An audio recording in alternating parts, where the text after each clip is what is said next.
what's up everybody? Today we're talking organizational hacks that will help, what? No. Hey, what's up everybody? Today we're talking about organizational hacks that'll make your life a whole lot easier. Sometimes it feels like there's just not enough time in the day, and I know that these hacks will not fix everything, but they will certainly help make things smoother and easier for you. I'm by no means a professional, but I am also a super busy mom. I have 3 kids, I work full time, and I also try to do YouTube and social media as like a side hustle or whatever you want to call it. So organization, prioritizing responsibilities is something that I'm pretty good at. Tip number 1 is the biggest thing that I actually personally struggle with is having a capsule wardrobe. Fast fashion is in front of us all the time. So it's easy to want to buy things that are trending, clothes that are fun. Then you have an overwhelming wardrobe, and every morning it just takes so much time to try to figure out what you want to wear. If you can focus on having a capsule wardrobe, and basically that just means all your pieces kind of coordinate, you can mix and match. Everything is sort of like a classic cut, classic look. Think neutrals. It doesn't have to be that specific, but things that actually fit you. Really just get rid of the stuff that doesn't fit you, isn't comfortable, you know you're not gonna wear. Oh. That's it, I'm not going. It's one of the things I struggle with a lot, but I know after I do a huge closet purge, finding clothes is so much easier and it takes so much less time. So it's something that I'm struggling with. Not really great at fashion personally. Look at the top of his head! But having coordinating pieces, keeping pieces that actually fit me, and then just being more conscious about fast fashion and buying cheap, trending clothes that are gonna be they're not gonna last, basically. It's not a phase, Mom, it's my life. So that's tip number 1. The next 3 tips kind of go hand in hand. One of the things that I learned is if you run out of space on the ground, go up. So what we have done in a lot of our closets is put in shelving. That way we could use bins, and that's another tip, is to use bins or baskets as storage and store things that you don't need to access all the time. For example, the opposite season stuff you're using. If it's winter, you could store all your beach stuff on the higher up shelves. In my pantry, I store all of the gadgets and stuff that I don't frequently use. So things that I don't access hardly ever, go all the way up the top. Add some extra shelves above like your closet or in your laundry room. And our laundry room is where we put all those high up shelves, and we use bins. They were actually pretty cheap too from Walmart. You could use nicer bins, but no one sees the laundry room, so we use the cheaper ones from Walmart. You know, in the summer, we use that for winter clothes or boots or winter hats and gloves. And that way, when we're in our day-to-day flow of using the laundry room, we're not shuffling through winter boots to try to find our flip-flops. Another tip would be to designate a drop zone. The drop zone for your family is where everyone knows just they can put all their stuff when they come in the door. You're gonna be taking off your shoes there, maybe throwing your car keys there, hanging up your purses, your backpacks, all your stuff from running in and out the door in this designated area. It's okay that it can be a little bit cluttery right there, but then you don't find that stuff throughout the house. You're not putting your car keys on the kitchen counter. You're not throwing your purse on the island or over a chair. You're not hanging a sweater or a jacket on the couch or anything like that. If you have a designated area where these items go every time you walk in the door, that's your system. Take it off, hang it up, put it in the drop zone, and that's where those items live. And then you're not chasing them around when you have to run out the door quickly because you know where they are. And they're also not cluttering up the rest of your living space because there's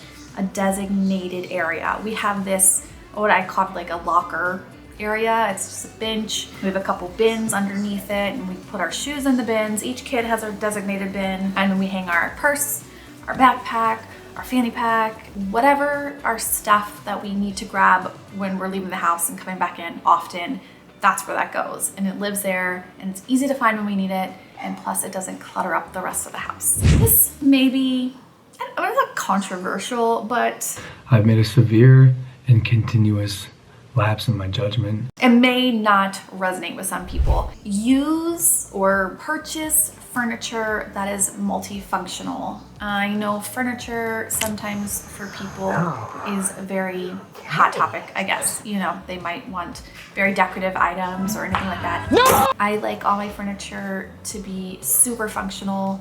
And I'm not a minimalist, but I strive for minimalism because I think, especially if your family is very busy, it's easier to keep clean. It just pretty much always looks clean because you just have less stuff. It's just less to maintain. Our furniture by no means is the best furniture at all. It is very functional. I realize that I have small children, so my furniture isn't like the highest quality at this point in our lives. It's washable. It's dark colors because kids.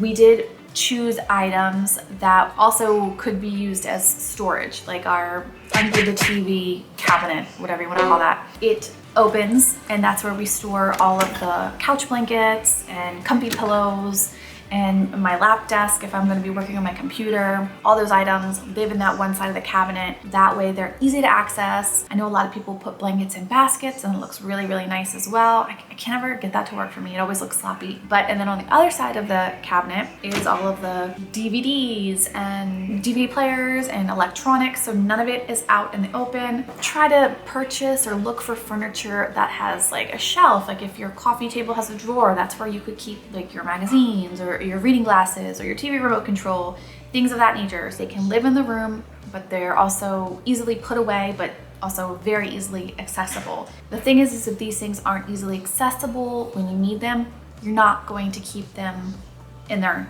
designated areas. And that's why everyone's able to maintain that level of organization, because it's easy. The next tip I have is if you have small children, which typically busy moms have small children, is to do toy rotation. 2 of the 3 kids have birthdays right at Christmas, so they get a lot of presents all at one time. How many are there? 36. Counted them myself.